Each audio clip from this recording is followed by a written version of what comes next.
Is anybody? Your dad there or no? Yeah. Oh, Inside. can we move that participants? Oh, right. Or, Yes. of course, I can't see him. Oh, and You still Louise was there too. I forgot about her. Okay. All right. Perfect. So, oh, here comes Mary Gilbert.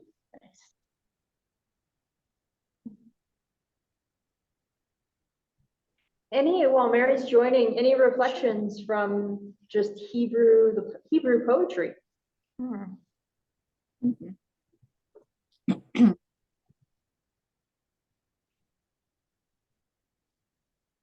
I know some of you love poetry, and I also know some of you don't like poetry as well. I thought it was good. Sometimes I skip over like the songs. You know, they're not as interesting sometimes, or you've heard them a million times, like Hannah's. Yeah. So it's good to read them a little more reflectively and with personality, I guess. Yeah. Like Dale did and Brian, and that's how you should read poetry. I like poetry.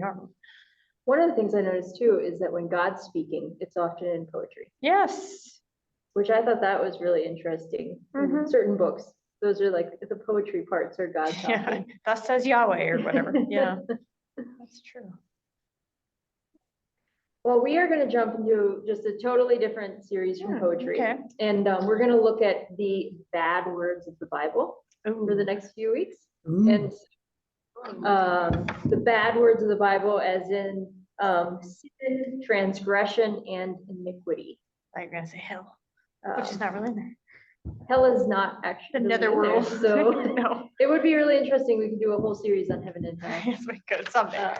Yeah, that would be a fascinating series. And so we're gonna do sin tonight. So I thought we'd start with does everybody have like a piece of paper or something to draw or write on?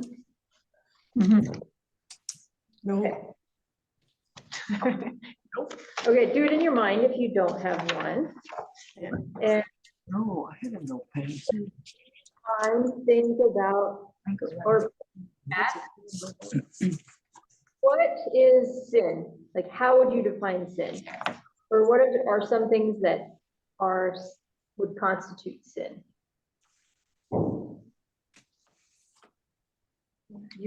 I'm like, where did we just talk about this? We did. Okay, that's what it was. So Anna and I just talked about this last week with the confirmands on Wednesday. We were talking about sin. It's the absence of God.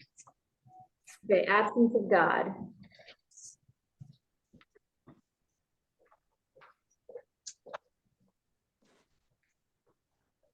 I'm sticking with what I think. I don't remember what I said. Something that knowingly hurts yourself or others. What knowingly hurts yourself or others.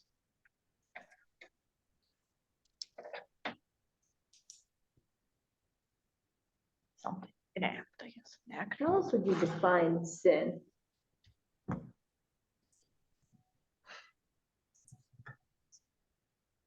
He's turned into a couch. Okay, should be a paper. She looks so different. Okay.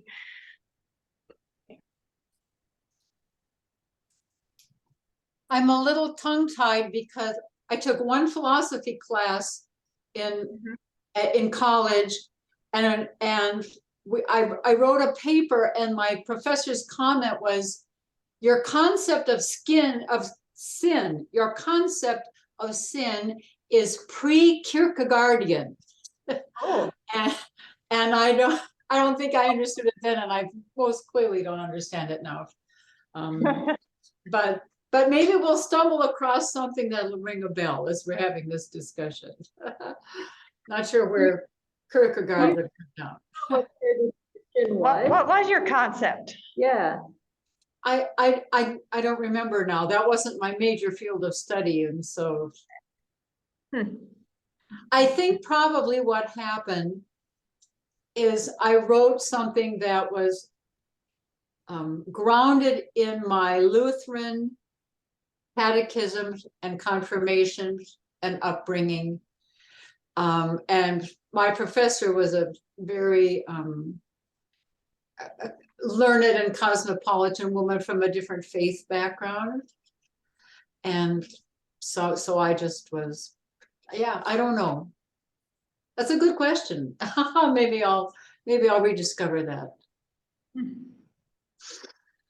Well, if you want to read anything about Kierkegaard, I know a scholar who is very like into Kierkegaard, one of my seminary professors, so I can Oh. refer you to all of his books. Oh, okay. Okay, send me an email. That would be good. Probably not light reading, but he is a fascinating professor. Lee Barrett is his name. All right. That'd be good.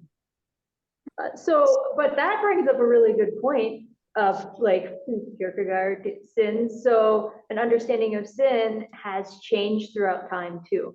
So we're looking at definitions of how we would define sin, but as philosophies and understanding the world has changed, like this concept has evolved as well. Yeah. And we're going to see that when we jump into the Hebrew word as too. Any other definitions people want to share? I think destructive behavior or destructive actions. How about destructive actions? Destructive actions. That's kind of similar to yours too, Hannah. Right. Basically- Knowing, That's good. not accidental ones. I mean, knowingly destroying nature or other things. Right. Is that a little loud for me? Sure. Or just the turning away from God. Okay, a turning away from. Yeah, it's a classic definition. I've heard that.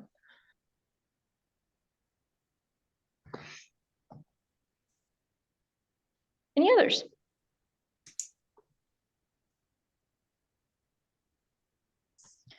So the word that's most commonly translated sin from Hebrew is kata. K-E-T-H? It's translated often Q? Khata. Sometimes C. Say H- it again, Gretchen. Excuse me. Spell that again, please. Khata. Thank you. Kata. Kata. Emphasis on second syllable. Kata. Never heard that word. Yeah, so kata, and we're going to look at some places where kata is used, but we're not going to look at the places where it is first translated as sin in English, just so we can get the breadth of the meaning. And so if you'll take your Bible and John, you only have the New Testament right now. We're going to be in the Old Testament. But we're going I don't have any Bible. What? I'm at the farm. I don't have a Bible with me, so I'll just listen. That's all right. That's all right. We can read it. These are going to Yeah. be shorter passages. Google it. It's good to know so that we'll make sure we read the passages.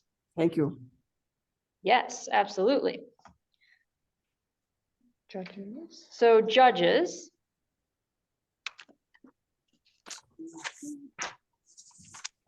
So Judges chapter 20, verse 16.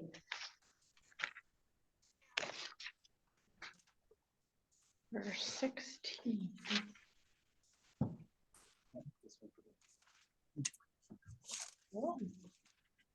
Swing shooters, Yeah. left-handed. So I'm going to go back just a little bit to 14, just give us some context. The Benjamites came together out of the towns to Gibeah to go out to battle against the Israelites.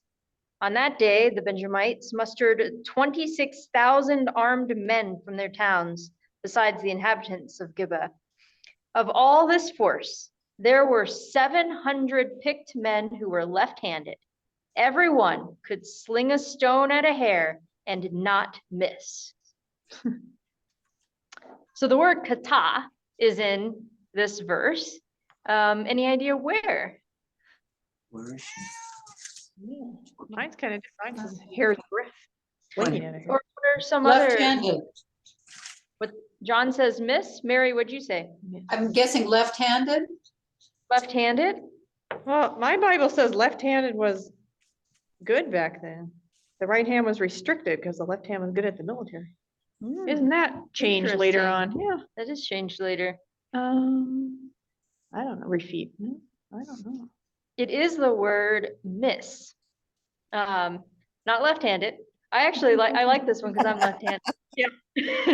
There's all these Interesting little side note left-handed that- slingshotters. Miss, And huh? they were so good that they could sling a stone at a hair and not miss. So mine is, they could sling a stone and not miss by so much as a hair breadth. It's Okay, a completely different hair. that is a different, That's so funny. but that makes more Translated sense into- differently. Yeah. Why would you sling a Spelled stone at a H-A-I-R. hair? Well, to kill it, I guess. But No, not that in- like, it not in the spells war. it like this type of hair though. Oh, it does? Yeah, That's weird. I thought it changed from a rabbit to a hare. Okay. so the miss, so Silent. that's, it's, so if I put the word in here, you would have, of all this force, there were 700 picked men who were left-handed. Judges. Everyone could sling a stone at a hair and did not kata. They could hit a hare.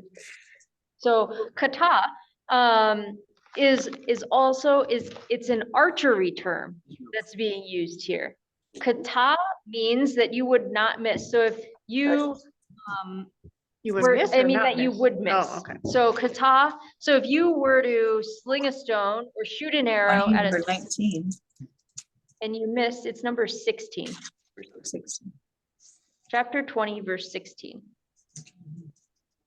In Judges. Right here. Okay. So if you were bad at the. That you, so if you shot at an archery target and you missed, people, like you were at a tournament, the crowd might yell, kata, because you missed.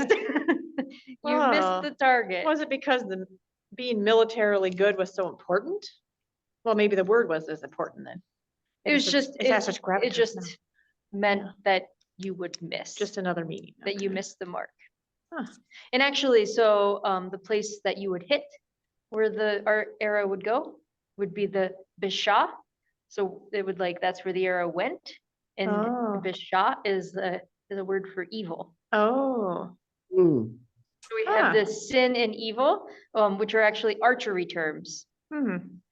And so that's kind of our first entrance into this kata, where it would be used outside of theological conversation. Sure. Because, I mean, think about our own theological conversations. When we describe our encounters with the sacred, we use everyday language to talk Oh, about that. Yeah, that's And true. we might use metaphors to talk about it. And so Mhm. we have these archery terms that would have been known to people. Yeah. And you have a military like force right here.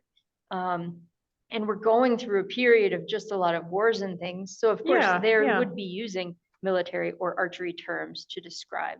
Like if we what's said happening. we want to hit the target, Yeah, we might not be talking about actual archery. right. Or if you missed by a hair. Yeah, okay. Hard to hit a hair. That's what cracks me up. That is a good shooter, hit a hair. So there's another usage of kata. We're gonna go to Proverbs.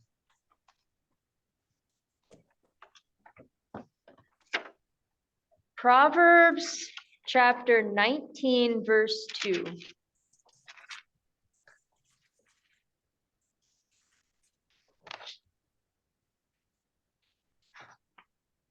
So Proverbs chapter 19, verse 2.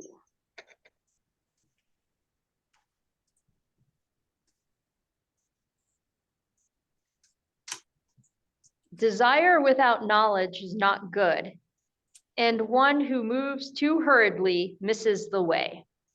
What do others have as translations?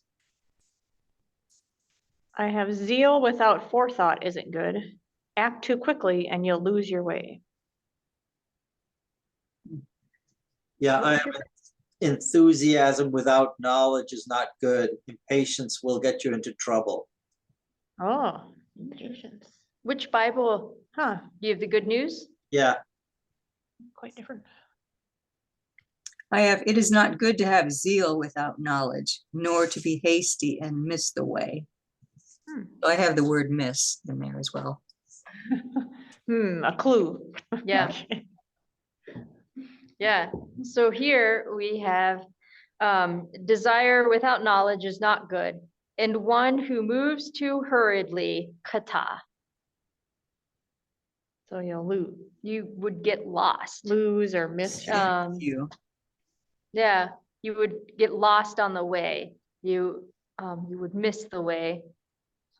So kind of if you're moving too quickly, you're following your GPS and you drive too fast, it's just gonna keep recalculating and you're never gonna get there. Yeah, in circles. Yep.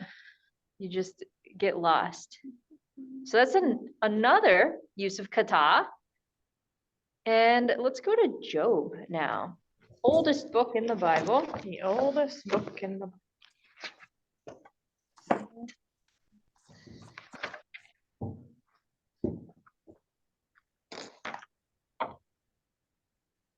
Never find it because it's so short.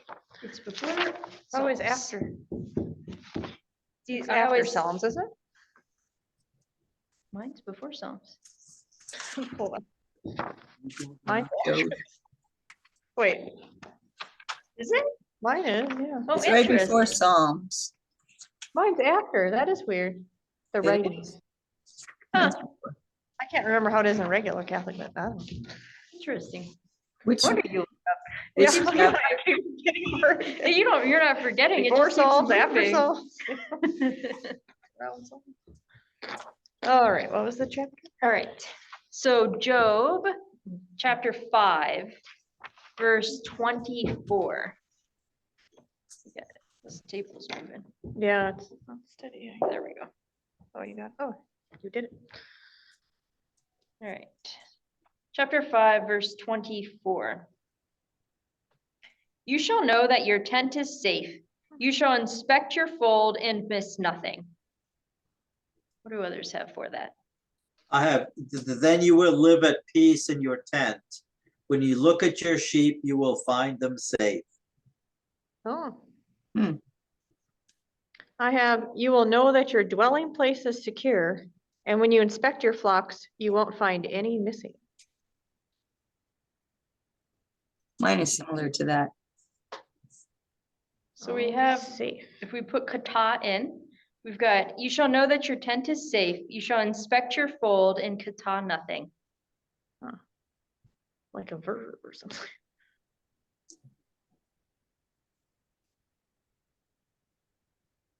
Sin nothing.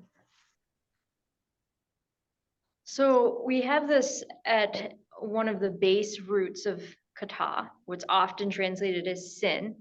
We have this to miss. And to fail to hit the goal in some way. So if we take that definition for sin, or for kata, then what, as we're going through the Bible, we have to ask, well, what is the goal even? If it's to fail to hit the target or fail to miss the goal, then what is the goal? Any thoughts on that?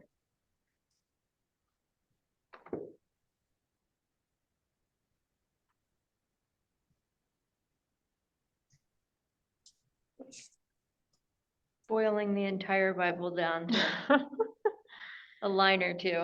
Yes. Goal Self-improvement. is to, Self-improvement, okay. or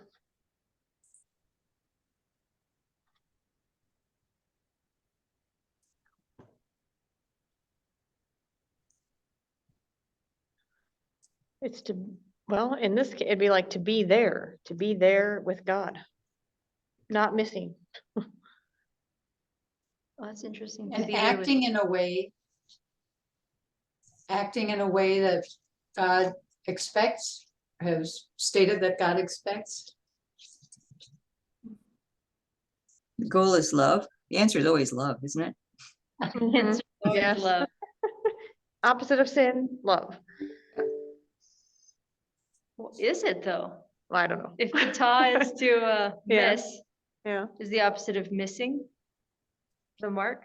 it could be. If you're not missing, then you're all there with God in love. Okay, You know, in a larger sense, not literally missing a target with an arrow yeah, because you got distracted for a second, right. or you're not a good shot. Okay. And if we think back to the Shema, love the Lord your God with all your nefesh Yeah, and that's everything.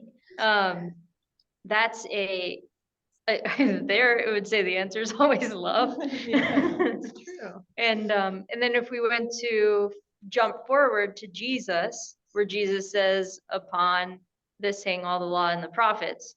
And this is to love the Lord your God with all your nefesh and your neighbor as yourself.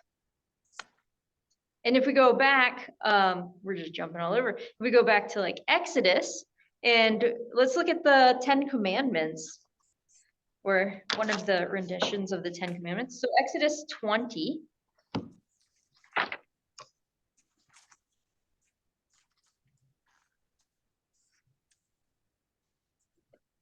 And it goes, I am the Lord your God. I'm not going to read all of it because I'm just going to boil it down here. You shall have no other gods before me. You shall not make for yourself an idol. You shall not bow down before them or worship them, for I am the Lord your God. You shall not make wrongful use of the name of the Lord your God. Remember the Sabbath day and keep it holy. Honor your father and your mother. You shall not murder. You shall not commit adultery. You shall not steal. You shall not bear false witness against your neighbor. You shall not covet your neighbor's house. When all the people witnessed the thunder and lightning, the sound of the trumpet, and the mountain smoking, they were afraid and trembled and stood at a distance. So we have these commandments. If one fails at these commandments, what does it sound like that we would fail at?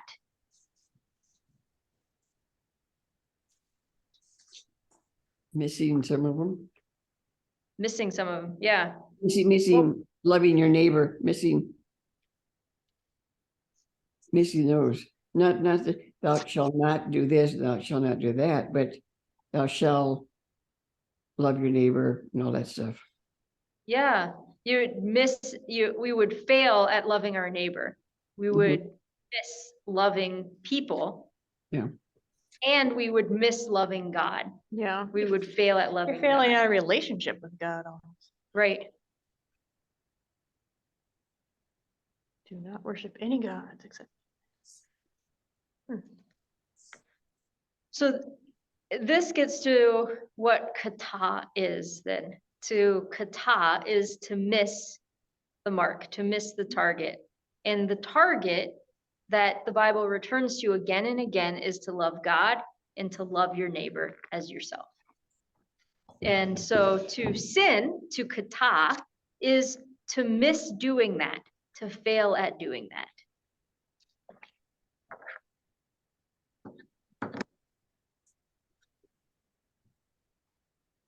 But now the Bible understands human nature as well. So it also is full of stories where people not only kata, fail at loving neighbor, fail at loving God, but people kata thinking that they actually are hitting the mark, that they think they're doing the right thing. Take, for instance, take Egypt, for instance. You have Pharaoh, and Pharaoh is building up Egypt and creating economic stability. Like, there's some incredible things that are happening in Egypt. You take Babylon. Babylon is expanding its borders. Babylon is bringing different cultures together. Babylon is doing, creating incredible libraries. Babylon is doing some really incredible things in culture. But at the same time, even though they're doing these incredible things, they're not even seeing that they are abusing people in the process, or that they are missing the mark, that they are failing to love their neighbor, that they are failing to love God. We have King Saul. King Saul thought he was out trying to kill David because he thought David was in the wrong. And so he was out trying to kill him, and then finally realizes he was actually in the wrong, not David in the wrong. And so we have all these stories where not only are people kata, like they miss the mark, but they fail, but humanity sometimes seems to even have an inability to judge what is missing the mark, and what is failing. And that, I think, is where it comes in as we get into the New Testament. There's in the word used for sin in Greek is hamartia. My Greek is not as good as my Hebrew, I apologize. And it's spelled Hamartia. And if we look at Romans and read some of Paul's writings about sin. So Romans 7:15.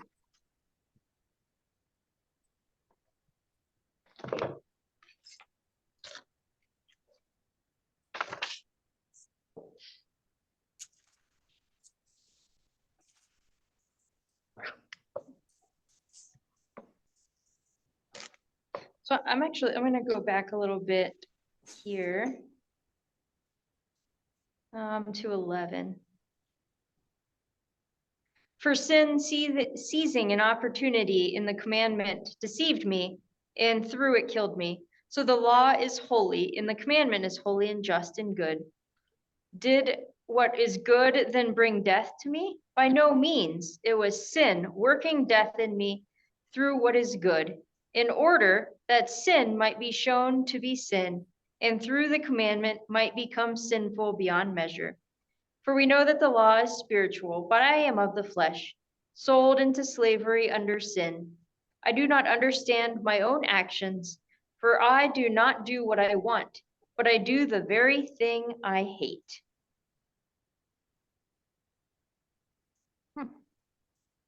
What are people's understanding of what Paul means here? I do not understand my own actions, for I do not do what I want, but I do the very thing I hate. Or have you ever experienced that? Oh, yeah.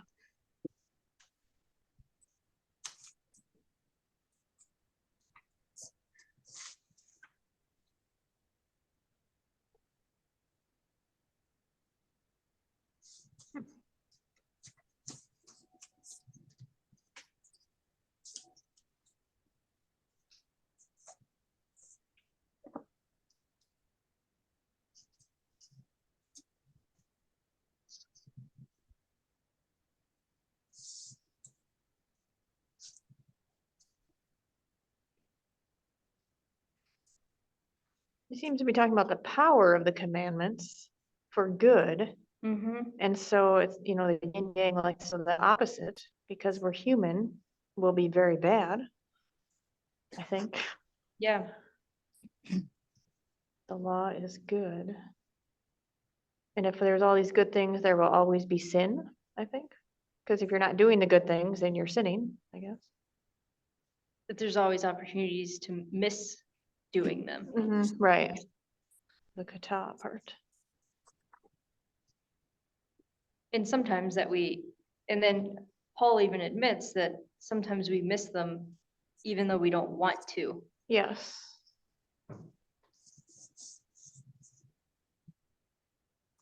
Which is an interesting idea that, like, even though we don't want to, we still could miss. We still Yeah. do sin, and it's not only like our own willpower that can Yeah. manage everything.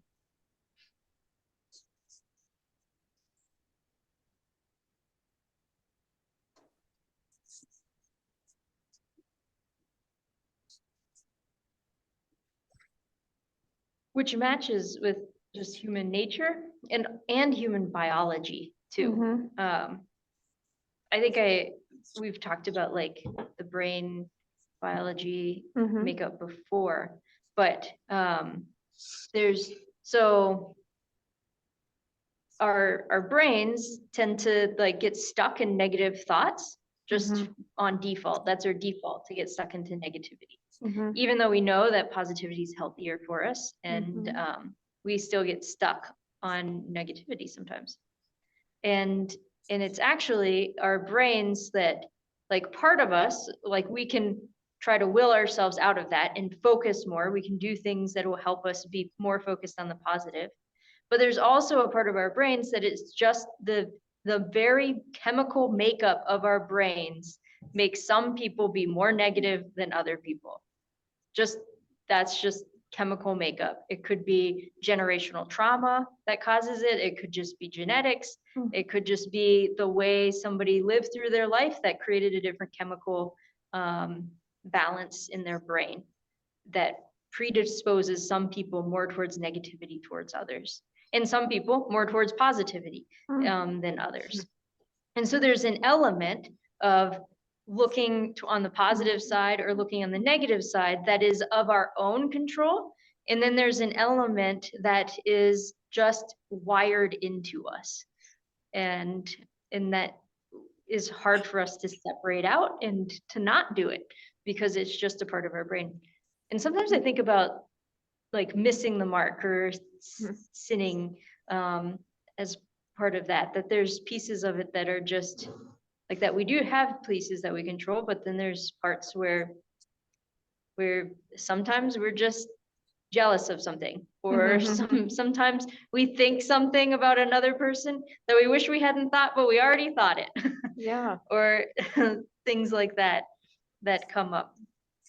And it's just a part of our lives, and the Bible tries to answer or find ways through that as well, without just leaving us as denying our whole humanity and denying the fact that we do struggle with missing the mark, that we fail to love sometimes, and that just is part of human nature.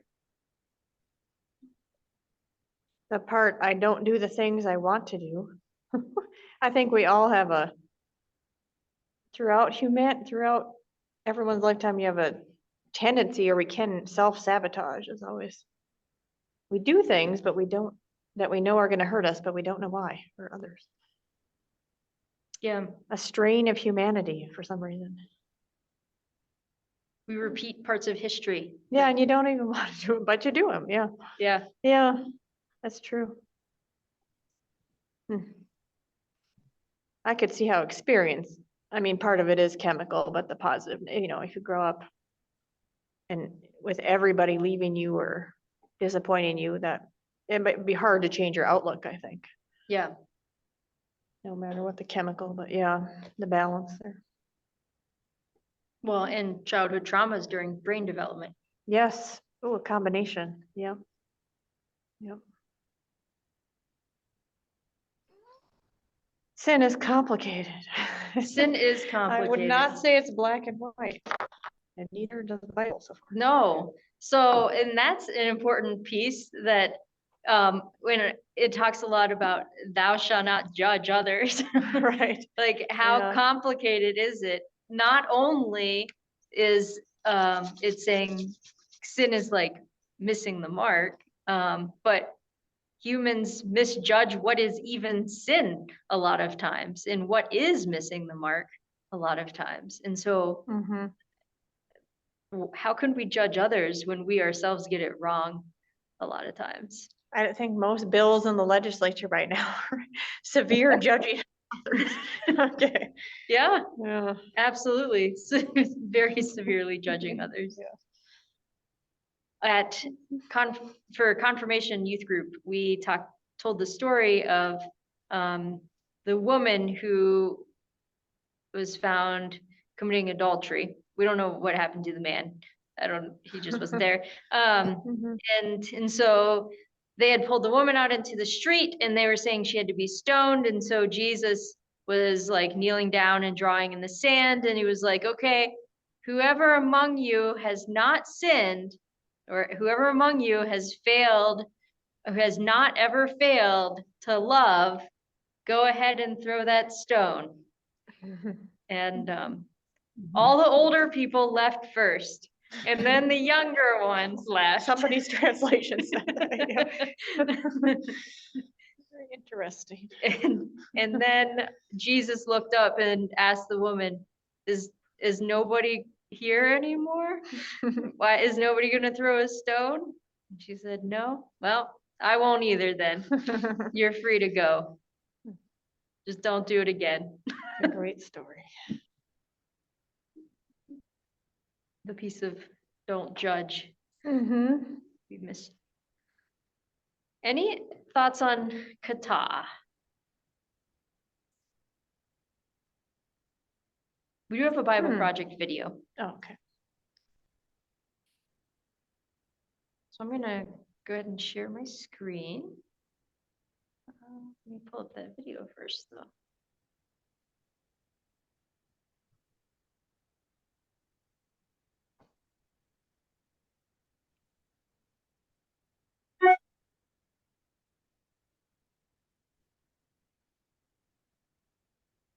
All right.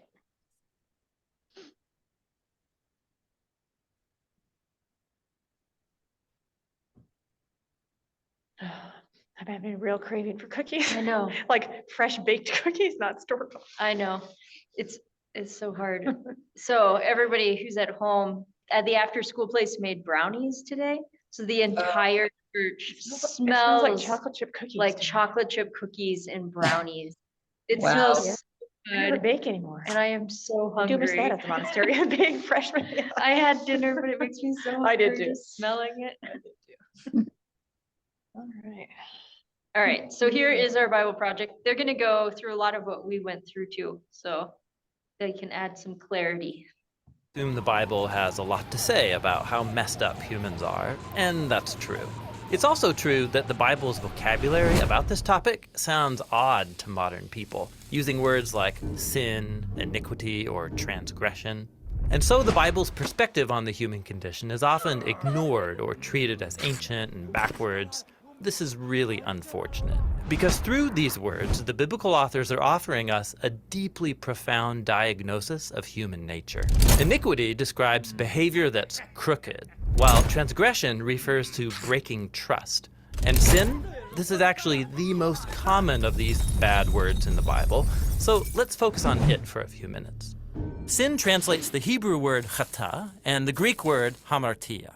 The most basic meaning of sin isn't religious at all. Chata simply means to fail or miss the goal. Like when the Israelite tribe of Benjamin trained a small army of slingshot experts, they could sling a stone at a hare and not chata, that is, fail or miss. Or there's a biblical proverb that warns against making hasty decisions because you're likely to chata your way, miss your destination. So in the Bible, sin is a failure to fulfill a goal. But what's the goal? Well, on page 1 of the Bible, we learn that every human is an image of God, a sacred being who represents the Creator and is worthy of respect. And so in this way of seeing the world, sin is a failure to love God and others by not treating them with the honor they deserve. You can see this idea in the famous code of conduct given to the Israelites, the 10 Commandments. Half of them identify ways you can fail at loving God, and the other half name ways you can fail at loving people. And the fact that both kinds of failure are combined shows that failing to honor God is deeply connected to failing to honor people. This is why in the Bible, sin against people is sin against God.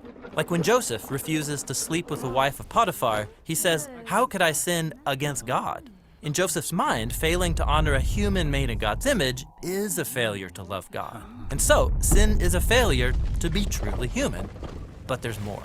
A fascinating thing about sin in the Bible is that most of the time that people are failing, they either don't know it, or even worse, they think they're succeeding.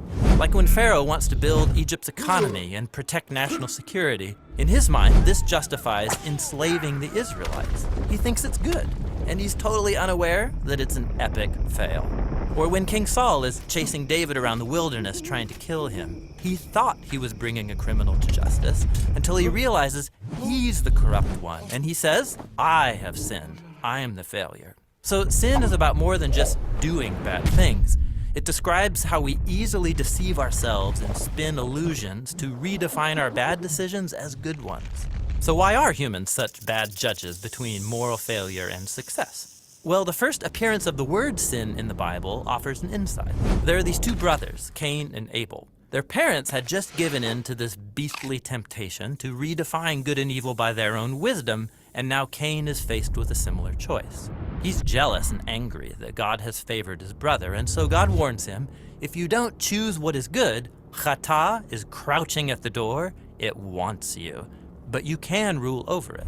So in these stories, sin, or moral failure, is depicted as this wild, hungry animal that wants to consume humans.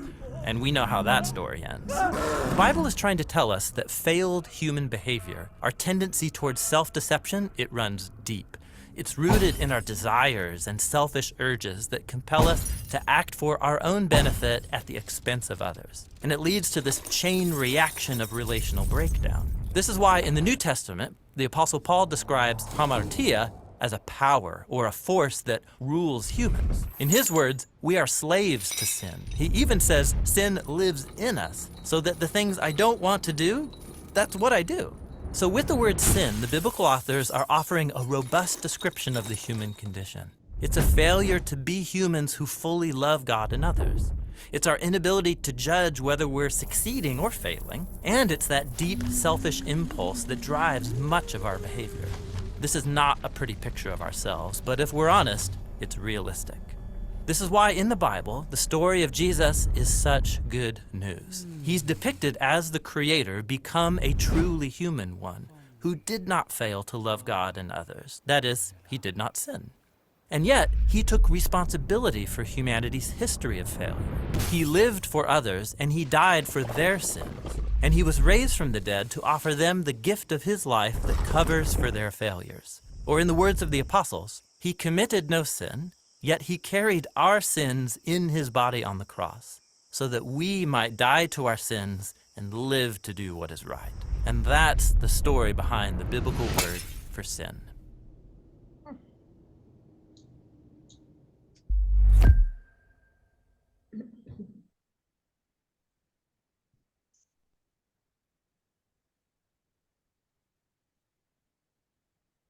Any new thoughts on Chata or sin?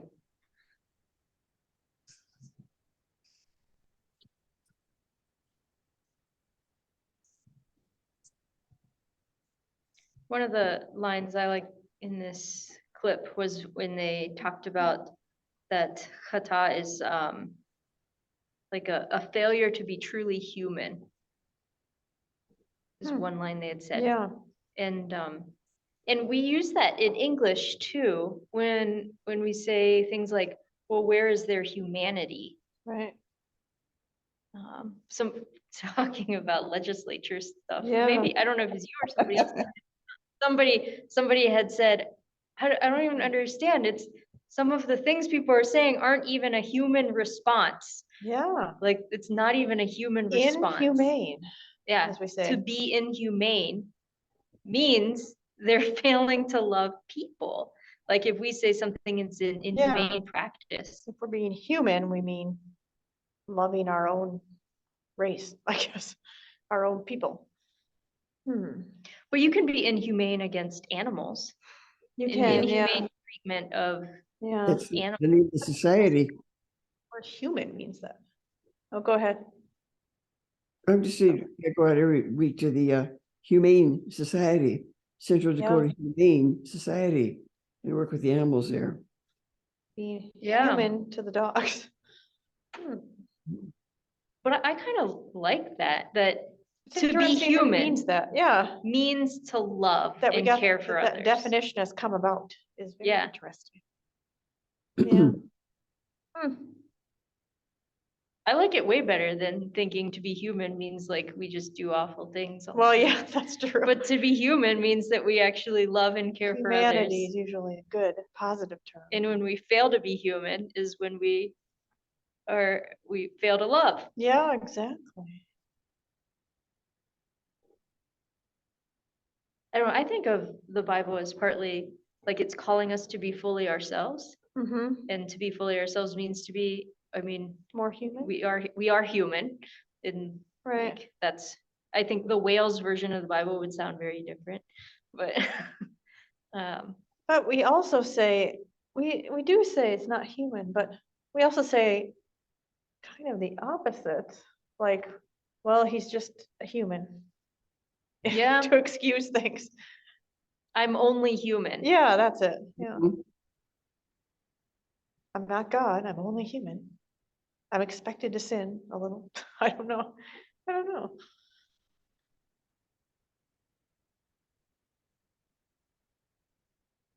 So to be human in our language is to carry both aspects. Yes. And if you add an E, humane, it means positive, it means the good usually, the love. Absolutely. Words are so interesting. Yeah. But they're important because they call us forward into Mm-hmm. the words we use determine how we see the world around us.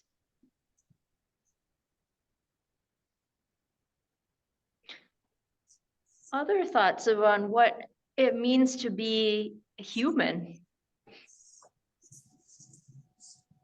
Well, like what Hannah said was like what Paul had said in Romans. You know, he wanted to do what he wanted to do, but still he did the opposite way. But it was just like, I guess, you know, being human, human nature or something. Mm-hmm. He wanted to do good, but still, therefore, he's human. Like they say, you try to be human, yet you're only human, so you still make mistakes. Like a paradox. Yes. It's like I don't know. I Yeah. tried to be humane, but I am only human. Something like- Therefore, I am sometimes inhumane. Yeah, something Yeah. like that. Yeah. And I think being human or humane is also being able to see all of humanity and the cultures and viewpoints and the diversity of humanity. Mhm. You know, that's what's lacking with the judging, is not being able to understand that humans are a wide variety of, but we're all human. Yeah. It's understanding the human population and what it entails. Not just your religion or your sexual orientation or your, you know, to be able to see beyond that, I think is part of being humane. To feel the pain of others, like the Humane Society. An abandoned dog or cat. Yeah. Yeah. That creation's included in that. Mhm. And it really is for living things. We don't say, don't be inhumane towards the dirty floor or something. For the rock. Yeah, we don't really say that. We could, but we don't. I don't think we say that in normal. Plants, I guess, are living, but I wouldn't say that I mean, I just wouldn't think of saying that. You treat Like- that plant with humanity. But maybe clear cutting a forest might be seen as an inhumane The act of practice. it, yeah, yeah. Because, right, but it also It hurts. impacts people. animals and people Yes. and trees and Yeah. plants. Yeah. The whole ecosystem. But if you kill your house plant. 'Cause I'm throwing a few away.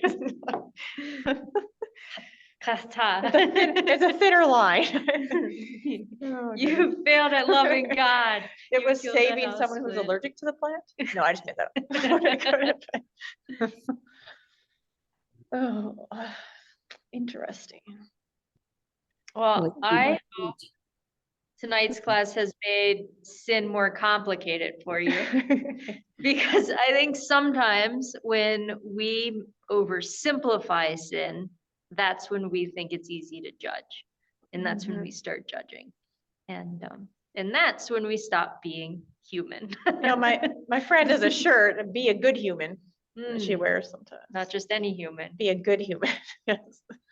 The definition of, the true definition of human. Be that. Or going back to the society, the humane society, humane, to me, that's love. I mean, how they care for the animals, and yet they see so much inhuman or inhumane treatment of some of the animals that they are brought in, that people have been so cruel to, and the love that the humane society gives to them to heal them. And it's a great place. And it's just one example. It's just one little example that I get every week. I think it's good because that's a true creature that usually can't fight back. So it's just really one-sided cruelty. Any other thoughts on sin tonight? We'll get into transgressions next week.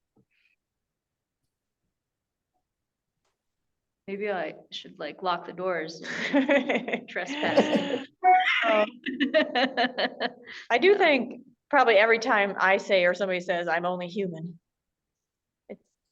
now it almost sounds like an excuse for sin a little bit. It does a little bit. Unless you're talking about being really tired or something, but if you do something wrong, I'm only kind of an excuse, but or a cover up. What if what if we said it this week that whenever you do something that's like really nice for somebody, be like, I'm only human. You would say in a better tone, I'm only human. I'm only human. I like that. I like Thanks it. for bringing in my groceries. I'm only human. That's right.